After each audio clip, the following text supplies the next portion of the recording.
My name's Brian Candy, and this is my best mate Steve Mackie, and together we're going to take you on a tour of Qatar's must-visit restaurants and have a jolly good chat to the people behind the food as well. Today you join us in the Crossroads restaurant located in the City Centre Marriott Marquis. So Steve, here we are at the Crossroads kitchen in the Marriott Marquis Hotel, and we're having a look at their street food special menu, because every day they have a different street food theme for their menu. And today is Monday, so we've got African curries. Now you might be asking yourself, what's the difference between an African curry and an Indian curry and a British curry? Or a Thai curry. Oh, think of that. Thai curry. There's many curries. Ones. But today is African curries. I didn't even know they had curries, but there you go. So on the menu today, we're looking at Monday, and I'm going to put my glasses on for this week. Yep. We have curries of Africa. So there are 4 different curries. Yep. And you get to choose 2 out of the 4. But if, like us, there are 2 of you, that's exciting. You can order 2, and I can order 2, and we'll get all 4. So we can try all 4 of them. I'm into this, Brian. I'm into this. So, I'm not very good at pronouncing these. You're going to have a go as well, but I'm not even. I'm just going to go with the English. So the first item on the menu, the first choice of the 4, is Tanzanian fish curry, which is umchuzi wa samaki. I think you did quite well at that, actually. Listen, everybody's going to be impressed that I got that right. I'm impressed. I'll tell you, honestly, really. I'm not even going to do it. I'm not even going to try. So the second dish on the menu is Kenyan chicken curry. Kukupaka. He did it. He actually did it. He did it Come right. on, I'm good. I can do the next one. The next one is Durban lamb curry. And finally, Kenyan beef curry. And there's no alternative saying to that. Kenyan beef curry is Kenyan beef curry. And these come served with one of 2 side dishes. You can either have rice or you can have it with ugali.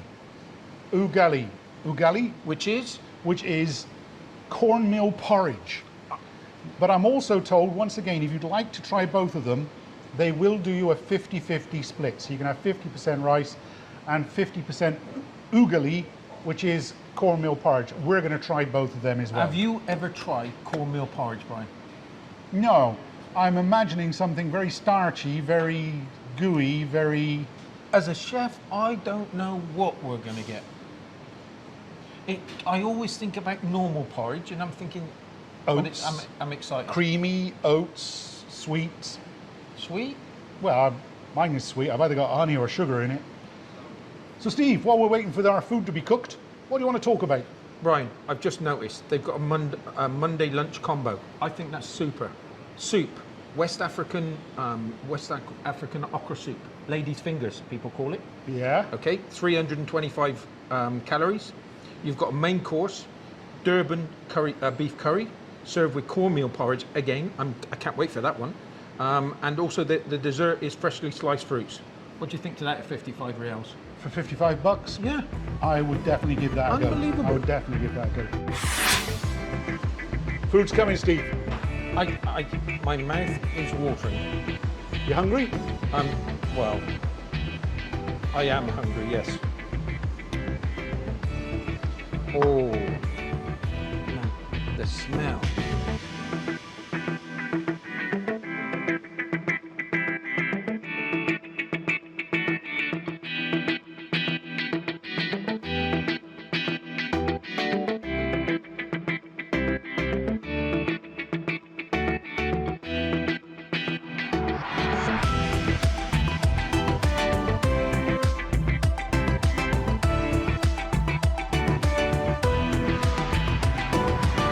Which one are you going to go for first? Well, we got chicken, beef, lamb, and fish. And I would think of starting with the fish first. No. You start with the fish. Okay, there we go. You help yourself to the fish, Brian. Oh, you're not going to be mum? No. Oh, no, because all I want to try is this porridge. This oatmeal porridge. I'm so intrigued with it. And you don't want anything to go with that? Ah, yeah. Go I'll on, try have a the bit of fish. fish. I'm going to try the fish as well. Oh, this is very stodgy. It's So a starch. I suppose it's going to be a massive part of their staple diet. It's going to be filling, right? Yeah. So if you're on a tight budget with low resources, you're going to have something which is going to give you as big a flavour as you can get, and then you'd probably use something like this to bulk it up. It's a bit like back in the UK, we would have our Yorkshire puddings Or and our dumplings potatoes. and stuff Yeah. like that to But make more of the meal. because it is quite firm, you're going to be able to mix it quite nicely with the sauces. It's very firm. I'm not sure that there's going to be any mixing going on whatsoever, but Right. we'll have a go. Oh, you're posh, using a knife and fork. Yeah. I say. Don't you worry about that. I'm going to do the American thing, and I'm not American, by the way. I'm just doing the American thing, which is fork and get that in there.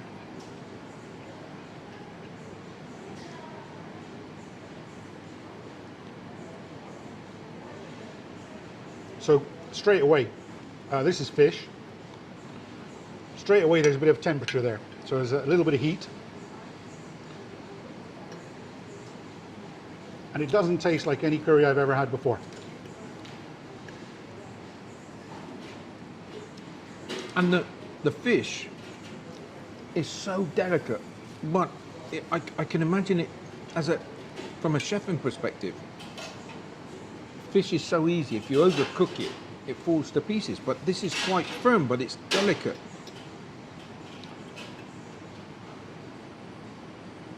What about the flavours? What have you got there? I've got just the right amount of temperature. I would say that this would be for, it's not for sissies, it's not korma, so it's not dessert level spice, but it shouldn't be a problem for most people. You should be able to eat this. Anyone should be able to eat this. It's not that bad.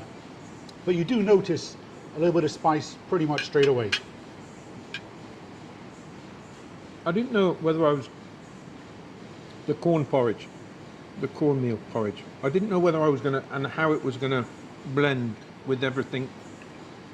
But that does it really nicely because you've got the starch, the rice type of thing, potato, and it just absorbs the sauce.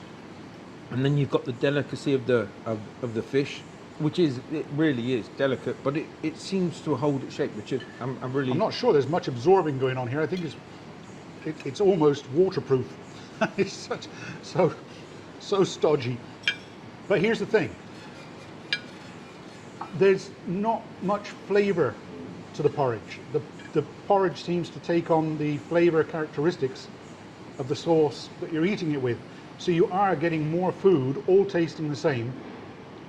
Can you taste the porridge? I haven't tried it on its own without any sauce, but it doesn't seem to detract from the flavour of the sauce at all. It's just, I must admit, I will say, I'm really surprised because it just goes well with the sauce. I didn't know how I was going to like. As it happens, It's like polenta. I really just quite like like polenta. it. Yeah, I really like it. I think it's delicious. Bit of spice on the back of the throat there. There I am saying it's harmless. It's not going to kill you, but I can't wait. It's Wait warming to up a ask the bit. chef what the fish is because I'm. Well, you can do that now. Chef, what's the fish? Small perch. Nile perch. I heard this goes very well with fish and chips. Yeah.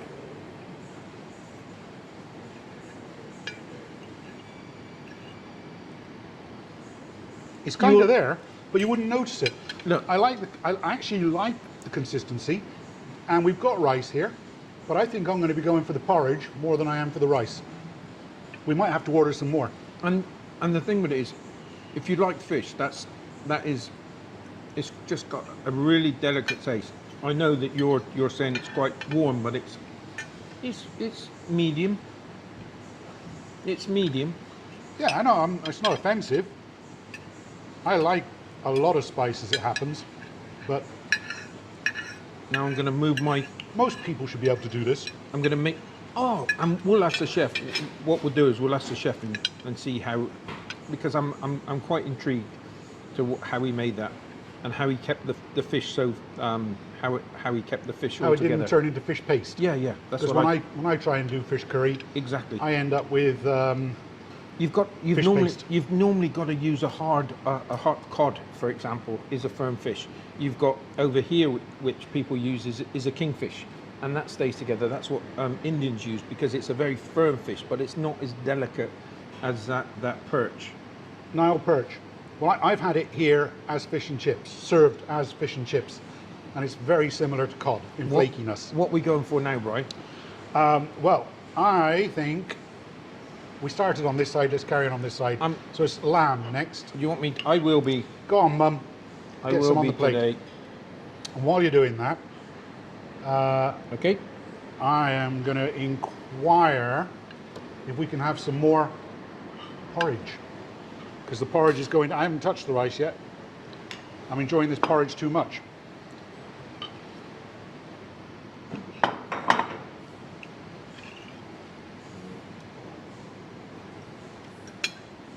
So this is the lamb, right? This is the Durban lamb. Durban lamb. I'll try a bit without the porridge first. I'm a big fan of lamb curry, by the way. Normally it's my favourite. It's very difficult, Brian, when you've got a certain amount of spices when it comes to curries that you're going to make with, whether that's cumin, whether it's coriander, whether it's garam masala, whether it's chili, whether it's cinnamon. It's very, once you've got all those ingredients, it's very difficult to then do derivatives. I know that there's thousands, but what I'm impressed with now is that those two curries, the curries that we just tasted, are completely different. I think one the fish curry's from Tanzania, and this one's from Durban, South Africa. That's something that I would eat on its own. That's just super, and that's got a little bit of a. I'm starting to feel a little bit of tingling in the throat. Really, I can't get any temperature out of this one whatsoever. It's just hit me now. I don't know whether it's because the fish was a little bit perhaps spicier, but I can't actually detect any temperature with this at all. This is very much I think more. It's more tomato based. This one. I love lamb, and I love lamb in curries. I'm not getting a lot of spice in this. I think if you're afraid of spice, out of the fish and the lamb is definitely a little bit quieter. And so if you're afraid of temperature, although I'm sure you could ask chef to quieten it down a bit. I have to say, if I was ordering now, I wouldn't bother with the rice. I think I'd go straight with the authentic African thing, and I'd go straight for the porridge, because I know the Asians, they love their rice. I know they've got to have rice with everything. But I like rice, I especially like rice with curries. But I've become a big fan of this. So, we've done the fish, we've done the lamb. Let's move on to the beef, which I know you've been, I'll be mum this time. Yeah. I know you've been dying to try the beef because you've been talking about it a lot. No, I like even when it wasn't on your plate. We've got the capsicums in here. It's a All right, now, rich sauce. Look at the rich sauce. Something you'll notice, Steve, is that when I'm mum, That's all I need, Brian. I'm far more generous than the other mum. I don't. This is going to be good enough for me. What's happening, Steve? Great dish. Great dish. And there's a little bit of sweetness happening in there. Sweetness. Mmm. I think that's what I was expecting, actually, with African curries. I was expecting korma-y type sweet. Out of the three, this is the most different. Oh, the capsicum. It's just making the dish. By far, the most unique flavour. And that's a good thing, by the way. I'm not saying that as a criticism. I'm saying that because it really is delicious. And you've got to bring somebody else here with you, because then you can trial all the dishes. because you just both order 2 dishes and you're kind of you're trying it all, and I think trying them all and seeing such differences, it's a treat. Personally, now that I've tried the ungali, if I'm having African curry, I want the ungali to go with it, because I want the experience. I can have rice anytime. I can't have ungali anytime. So I would definitely recommend, if you're only going to go for one, go with the ungali. You can't taste it. There's no strong flavour to it. It's like a very, very firm mashed potato, and it just goes in with the gravy really well. Very red peppery. I just love it. I could just do a really big bowl of that and a really big bowl of the ungali, and I would be remarkably happy. But we still got another one to try, and this time we got the chicken. Kuku paka. What's it called? Kuku papa. Kuku paka. Kuku paka. I think if you just ask for chicken curry, you'll do all right. You'll get it, don't worry. Okay. All right, so we're going in with the chicken now. And I'm gonna go with more porridge, because I really like the porridge. This one, now I've got a real big decision. Oh, really? There's going to be somebody that's going to be demoted. And this one's got potatoes in. Oh, really? Mm. Okay, I haven't tasted anything like this before either. This is also a unique taste. I'm getting coconut. You getting coconut? Mm. What about temperature? This is korma, isn't it? I'm not... Korma-esque. This is probably the safest. If you're not into spicy, this is probably the safest one. I'm calling it korma, and that's not safe. That's not fair. It's not korma. With korma, there's a much stronger presence of coconut. And I always describe chicken korma as being almost a dessert, because it's creamy, it's not spicy at all. It's not really a main, it's a dessert. Whereas this is, as Steve has pointed out, it's got potato in it, which was a really pleasant surprise. It actually changes the dynamic.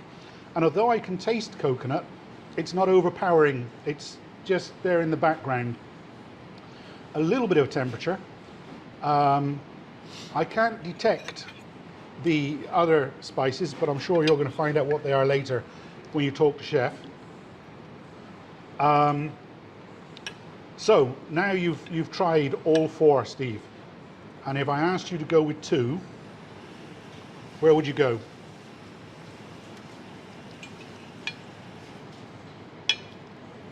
I'm struggling with. I've got in my.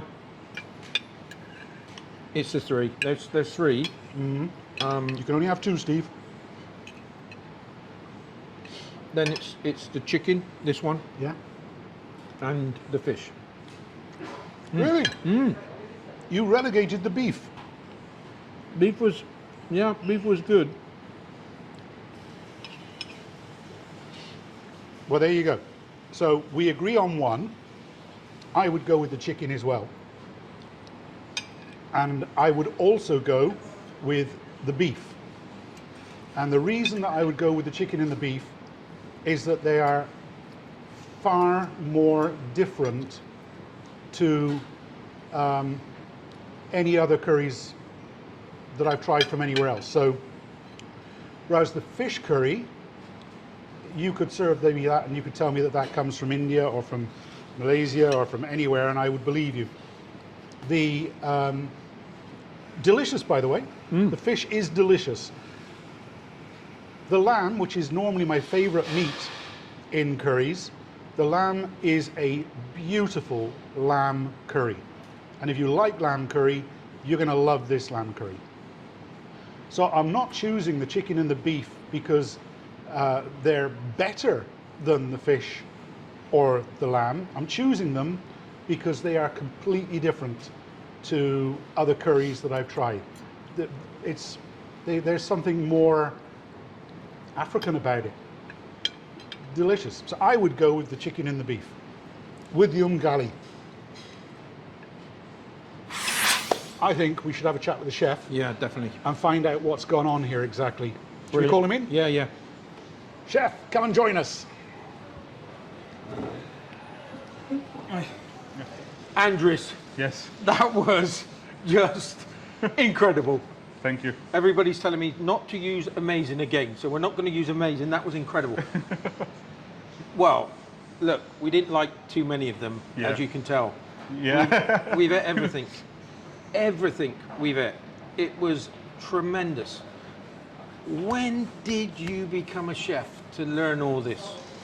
Well, when I was younger in school, I was interested in food a bit and cooking a bit at home after school, and I did the hotel thing at school, and then when I finished matric, I decided let me try the chef thing, and I went into the kitchen and I was hooked straight away. It's amazing. And I think now 19 years I've been in the kitchen, Whoa. and yeah, just trying to perfect things as I go along.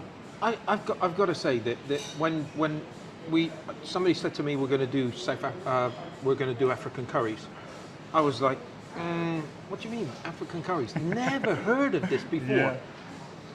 But tell me about. Let's start with this one here, which is a fish one. Which is, how do you do that, and what? Well, the curry, what I do is I've got a curry-based sauce that I do for everything. Yeah. So the curry-based sauce is I've got onions and garlic, and I fry it with some curry powder, which is your turmeric and cumin and coriander, chili powder, some fennel, and that's all fried together. And then I add in my peeled tomato paste, and then I add carrots, onions, and then I cook that. And I cook that slowly, and then for about an hour and a half. Then I take it off and I blend it, and that's my curry-based sauce. That's my sauce. That's my secret. That is a secret. That's and my that's a secret. secret. That is a secret. Then I make all my curries from that sauce. Oh, absolutely superb. And I talked to about when we were eating the curry, you had the Nile perch. Yes. How can you keep such a delicate fish firm enough that you're going to not have, as Brian said, fish paste? Yeah, so what I do is I make my curry sauce for the fish, and in that one I've got more turmeric. So I fry some onion with turmeric to give it that nice bright yellow flavor and color. And then when the sauce is done, then I add in my seasoned fish, just at the end, and just let it cook slowly. Yeah. Don't mix it, don't mess with it. It was a highlight for me. That was a real highlight. It was one of my top two. It was in my top two, only because of the chefing skills, techniques that you had with there, and there was just so many flavors that was Yes. coming through. And again, you shared with it a real top secret. Now, this one, I made a mistake. I said it was beef, but it was actually lamb. Yeah, it's, But how did you do that one? What was the main base in that? So Durban lamb curry, like I said, I've got my basic sauce. Yep. Then I start frying onion and garlic, and then I add my sauce. And then my lamb, I add some more spices, and then I roast that slowly in the oven. And then I cook it back into the curry sauce with some carrots and potatoes. And that I cook for about another 40 minutes on slow heat until the lamb is nice and soft, and then just some seasoning. I've noticed with several of your dishes today, you've got potato in. Is that an African thing? Yeah, on the Durban curry, we always add potato and carrots just to bulk it up a bit. Yep. Because you always eat it with your ugali, which is your cornmeal porridge. Yep. And that's a staple thing in Africa. So that's the main thing that goes with everything. Okay, so we're not going to go to the other curries. What Yeah. we're going to do is we're going to go to the. Ugali. Yeah, Yes. exactly. Well said. That was just. I didn't know what to expect. It was hot water. Salt and your maize meal.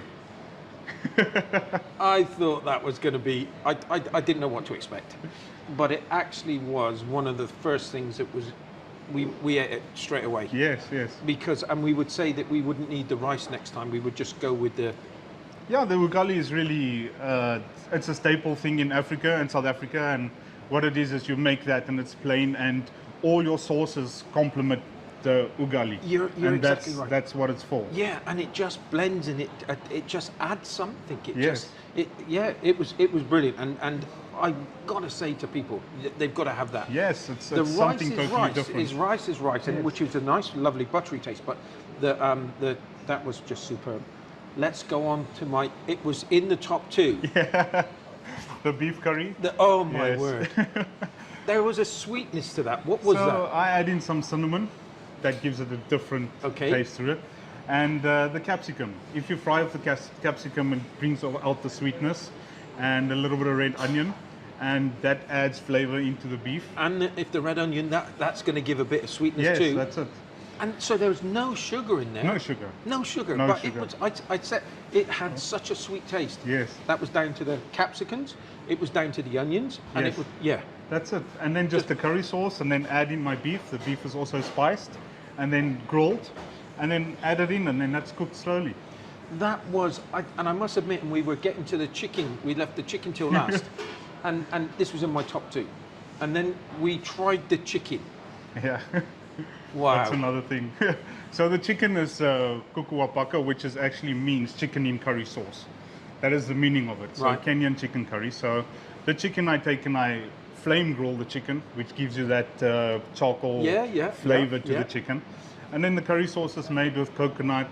Add a little bit of green beans into it, some potatoes, and then I finish off with a little bit of chili flakes, just to give it that little bit of bite, and then the chicken into it, and then cook slowly. It was just with the combination of everything today. It just had everything, and they were so different. Yes. I got to compliment you because they're one's from Tanzania, one's from Durban, one's from. Those are both from Kenya. Okay, so Yes. and you're from South I'm Africa. from South Africa, yes. I hate you. I hate anybody. I hate you for the rugby. I know it's about the rugby. It's just terrible. It's just anyway. That was just unbelievable. You must be really proud. Oh yes, I am. It's taken me some time to perfect it, and I think I'm getting there. I'm getting there, and it's. I feel good about it. You've got John, who's from Kenya. You've got Samuel, who's from Nigeria, Yes. and yourself. Yes. So you've got chefs from each area. Yes, I do, and we all come together and make the dishes that as authentic as we can. That was unbelievable. I mean this, and I can encourage more people to come and try this out. Yeah. Because they're all different, but when they come together, oh my word, that's a real treat. You've No, it done is. yourself proud today, Oh, and thank your you. chefs. Please tell your chefs that was superb today. Thank you very much. Congratulations, Yes. congratulations. With this whole thing, how is this how is this being taken off with the food market? Oh, it's slowly but surely getting there, but it grows every week, and I think people seeing when they're coming into the restaurant and trying it, they actually start to come back more and more because they didn't know we actually do these different curries, and quite a few compliments come every week, and people are very happy with the food. So I know there's a big community out there from Kenya, Yes. and I know that there's people from Nigeria, but especially from South Africa. yes. They've got to come and try this. Oh yes, definitely. Yeah. Yeah. Thank you for so much for today. That was just an absolute pleasure. No, It you're was welcome. Yeah, that was fantastic. Brilliant. So Steve's just stolen all of Chef's secrets, and now he knows everything, and he's going to go and open up his own restaurant just around the corner. Steve, it's time to wrap up and summarize our evening. I'll start. You jump in where at any point that you like. We had a total of 4 curries. Normally, if it's just one of you, you would get to choose 2 of those 4 curries. But if there's 2 of you, then you can take all 4 curries. And this is what I would recommend you do. Try all 4. Unless you're allergic to fish, then take 3. But, and then we had the ungali, which is the starchy mashed potato type thing. And of course, good old fashioned rice. So we had a whole table full of food here. I don't know about you, but I am stuffed. I am literally stuffed. My buttons are popping here. They were popping before I came in, but now they're really popping. I've eaten so well, and I've just got to hit on that price one last time. 65 reals for 2 dishes, 2 of you, 65 each, 130 reals for all the food that you saw on the table. These weren't special portions. This is the size of the portion that you would get, just the same as we had. I got a very happy belly. How about you? I'm just so taken back by it. I didn't know what to expect today, but it was unbelievable. It was really good. So just to recap, I went for the chicken and for the beef. If I was choosing to, it would be the chicken and the beef, and you went with the fish and the beef. I went with the fish and the chicken. The fish and the chicken. I kind of the chicken was the last one, and it won for me. It was delicious, boneless. Which I don't know about you, but when I go to a normal curry plate, you've got the bones to get through, and that was a. It really ruins the meal for me. It really does. Yeah. So that was fantastic. It was brilliant. Would you come back? Oh dear me! It was just, it was brilliant. Yeah, I strongly suggest any Africans out there, South Africans, Kenya, Nigerian, Tanzania. It was just something that you'll feel at home with. It was wonderful, absolutely wonderful. And I would go further than that. I would say it doesn't matter where you're from. You've got to come and try this because this is really, really good food. It's a little bit different. It's amazing value, and I strongly recommend that you come and find out which of these 4 delicious dishes you would choose. Can I just say one? Choose wasamaki. Ungus waki. That was my favourite. The fish. The fish. So if you had to pick one as an outright winner, it's the fish. Choose wasamaki. And I would go with the beef as my outright winner. Really? Yeah. Chicken was great with the coconut. It was absolutely beautiful, and I'm a big fan of lamb curries. Lamb curries. If I go to an Indian restaurant, I'm going to go with a lamb curry, almost every time. Lamb Rogan Josh. But out of these 4 dishes, the one that tasted for me the most different, the most unique, was the beef, closely followed by the chicken, and the other 2 were curries. Yeah. It was. But you've really got to come and try these. Okay, what was this again, Brian? Umgali. Well done. I can't do the others though. Umgali I can do. I couldn't. Kukupala. Kukupak? Kukupaka. Yeah, good. Kukupaka. My money's And on please him. just tell me, because everybody's going to laugh with me. What's your surname? There was no chance of me getting that one. Poseidonite. Oh, fantastic. South African What all is the it? way. Poseidonite. You want to see how many letters there are in that name? I Exactly. Have no I idea was how not it can going to be try shortened to that. I'm so glad it was Andres. That's all I was going to get. Thank you so much for today. You're welcome. That was unbelievable, Brian. That's all for this episode. Look forward to seeing you back here again with, I think the next one we're going to be trying, the next dish we're trying here is going to be Sri Lankan. Sri Lankan. Oh, Sri Lankan. yes. Looking forward to that one. Yeah, I'm looking forward to it. Thanks for sticking with us, and we'll see you again soon. Bye for now. Bye.